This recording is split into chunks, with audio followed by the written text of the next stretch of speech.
Welcome to the Fire Mountain Gems and Beads Jewelry Making Studio. My name is Rose, and today is all about Tigereye. Oh, it's a beautiful gemstone, and I bet you can figure out what the metaphysical properties of Tigereye are. Yeah, you got it. Clear vision. This is the stone that's supposed to help you have not only physical clear vision, but also clear vision about yourself and your future and your insights. The Tigereye, and look at this stone. Is to help you remember to look before you leap. So let's make a beautiful design with Tigereye. Okay, so today's project is this beautiful little Tigereye earring. It's really quite simple. It's just making simple loops and attaching them together. Let's go ahead and do it. So first of all, I've got my strand of great diamond-shaped Tigereye. Let's take a few beads off of there. And of course, you can pick and choose your beads. Let's see. Okay, so all we have to do is assemble this earring. And I'm going to use a gold-plated eye pin. And onto that, I put one of these little gold-plated beads.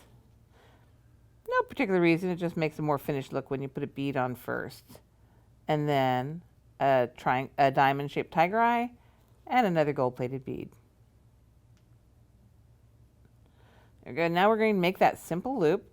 At the very top of that, I'm going to use my thumbnail for my fulcrum, and I'm going to bend that back 90 degrees.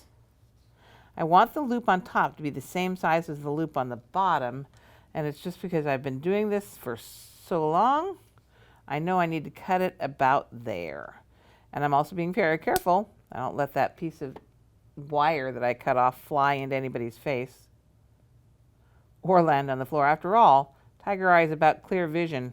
You don't want to leave anything laying around that somebody could roll their foot on or your cat or dog could eat. There you go. Make a loop. And I also want to make sure that those loops are parallel. You notice this top loop is a little bit cattywampus. I want them parallel because the earring has a little drop on the bottom, and I want to make sure that drop faces out when a person's wearing the earring. So I need to have all my loops parallel, so you see. Okay, let's make another one exactly like that, or as close to exactly as we can.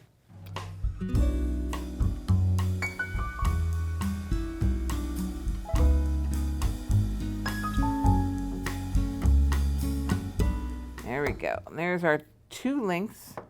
And now it's mostly just a case of assembling it using some 4mm gold-plated jump rings.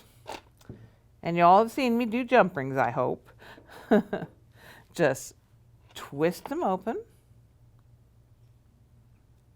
If I can grab it, there we go. Twist it open. Pick up one of my links that I just created. Pick up the other link. Twist it shut. On the top, I'm going to use an ear wire. So I can just twist open my ear wire. There we go. And put on the Tigereye and twist it shut. So here we have the earring nearly completed, and I've saved the best for last. This awesome little drop, this little charm. I love this thing. It's so pretty. And all we have to do is put that onto the bottom. Now, I used a jump ring lots of places, but this time I'm not going to use a jump ring because that makes the charm hang out the direction I need it to. If I'd put out a jump ring, then the charm would hang 90 degrees to the direction of your earring. We don't want that. We want this to face out. So I'm going to do the same thing I did up at the ear wire. I'll open up the actual loop here, put on the charm, and close the loop. And there you have it. A beautiful, glamorous Tigereye earring. And I hope you enjoyed watching this. My name's Rose. Thanks for joining me. Happy beading.